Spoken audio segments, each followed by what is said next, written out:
आखिर कौन थी शबरी? एक ऐसी नारी जिससे मिलने के लिए स्वयं श्री राम को उसके ही द्वार पर आना पड़ा। जी हाँ दोस्तों, श्री राम का इंतजार कर रही वो स्त्री आखिर कौन थी? क्या थे उसके पूर्व जन्म के कर्म जिसको स्वयं भगवान श्री राम लक्ष्मण जी दर्शन देने के लिए आए? आखिर एक बिल्ली के यहाँ स्वयं भगवान श्री राम ने क्यों झूठे बेर खाए?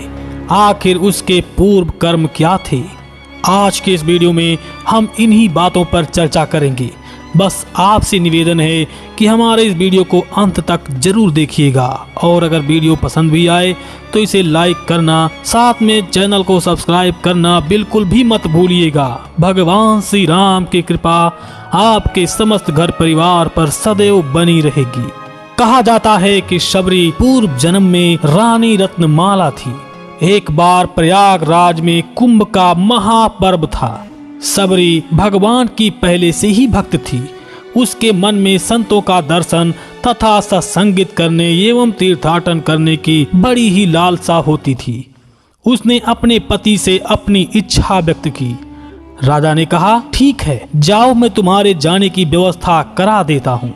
ऐसा कहकर राजा ने मंत्री को आदेश दिया कि सारी तैयारियां की जाएं।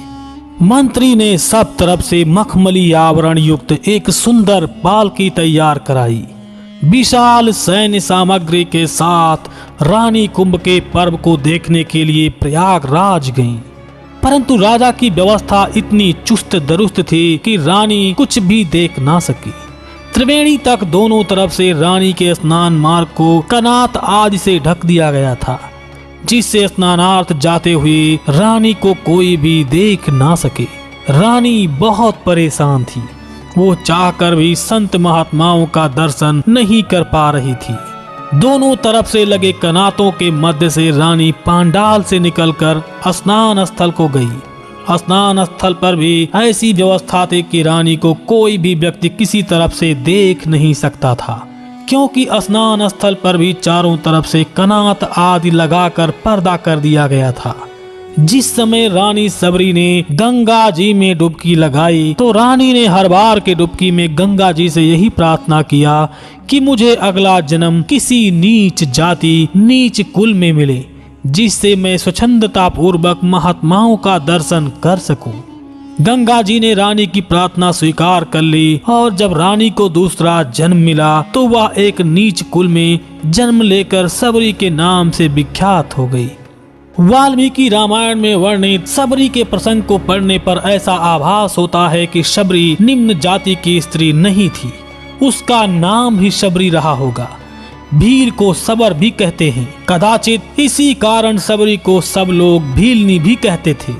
इसी क्रम में एक ऐसी कथा भी प्राप्त होती है कि शबरी पहले से ही मतंग ऋषि के आश्रम में नहीं रहती थी, वरन वह जंगल में ही कहीं अन्यत्र बहुत दूर रहती थी। बचपन में भी शबरी को हिंसा तथा निर्दोष पक्षियों की हत्या को देखकर बहुत दया आती थी। उसका शरीर ऐसी घटनाएं देखकर सिहर उठता था।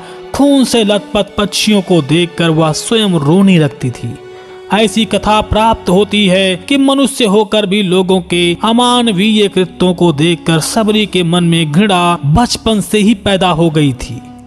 उसका भावी पति बहुत वीर और निशानेबाज था, परंतु शबरी ने उसकी तमाम प्रशंसा सुनकर भी अपने को इसके लिए तैयार नहीं कर पाई और एकांत में जगत नियंता श्री भगवान की प्रार्थना की कि हे प्रभु, मेरी रक्षा करो, मुझे बचा लो।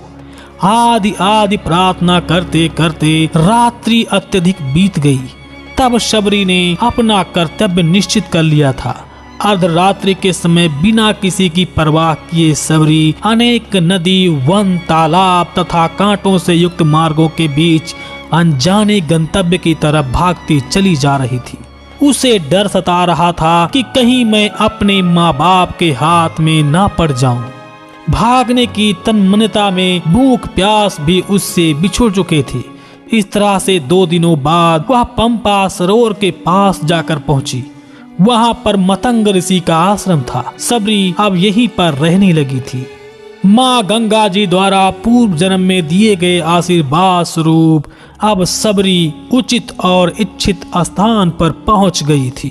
मतंग ऋषि के आश्रम में रहते हुए भी शबरी मतंग ऋषि की खूब सेवा करती थी। जब मतंग ऋषि परम धाम को जाने लगे तो उस समय सबरी ने उनके साथ जाने की इच्छा प्रकट किया। तब मुनि ने उनसे कहा कि श्री राम का दर्शन होने का आशीर्वाद तुम्हें मिला है। तुम स्वयं नारायण भगवान श्री राम के अतिशीघ्र दर्शन करोगे, जो स्वयं भगवान विष्णु श्री राम के रूप में अयोध्या के राजा दशरथ के यहाँ जन्म ले चुके हैं। उनकी प्रतीक्षा करो, वो तुम्हें जल्द ही मिलेंगे। ऋषि तो परम धाम चले गए और शबरी राम की प्रतीक्षा में वहीं रुकी रही। इस तरह 1000 वर्ष अनवरत राम की प्रतीक्षा करते हुए शबरी स्वयं प्रभु श्री राम में लीन हो गई। कहते हैं शबरी को नीच जाति का समझकर कई ऋषि मुनि उसे परेशान किया करते थे। एक नदी में स्वयं जब कभी शबरी ने पानी भर लिया था तो उस समय उस नदी में उनको पानी भरने से भी ऋषियों ने रोक दिया था। इसी वजह से उस नदी के पानी में कीड़े पड़ गए थे और पानी में कीड़ों को रेंगते देखकर कोई भी ऋषि उस पानी में नहीं कूदता था।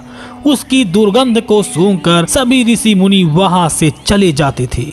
कई दिन बीत गए। इसके बाद जब प्रभु श्री राम वहां पर आए और उस नदी के बारे में ऋषियों ने बताया तो स्वयं भगवान श्री राम ने शबरी को उस नदी में पानी और उसके पैर को धुलने को कहा।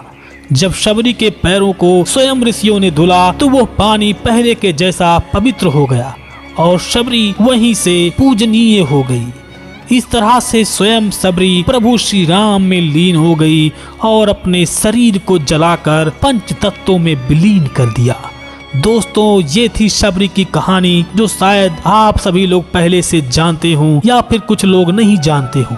अगर आप इस कथा के बारे में विस्तार से जानते थे तो हमें कमेंट बॉक्स में जरूर बताइएगा, और अगर नहीं जानते थे तो भी बताइएगा। वीडियो कैसे लगा ये भी कमेंट में जरूर बताइएगा। और दोस्तों, अगर वीडियो आपको पसंद आया हो तो हमारे वीडियो को लाइक करके हमारे चैनल को सब्सक्राइब करना बिल्कुल भी मत भूलिएगा। साथ में जय श्री राम कमेंट करना बिल्कुल भी मत भूलिएगा। भगवान श्री राम की कृपा आपके समस्त घर परिवार पर सदैव बनी रहेगी। जय श्री राम।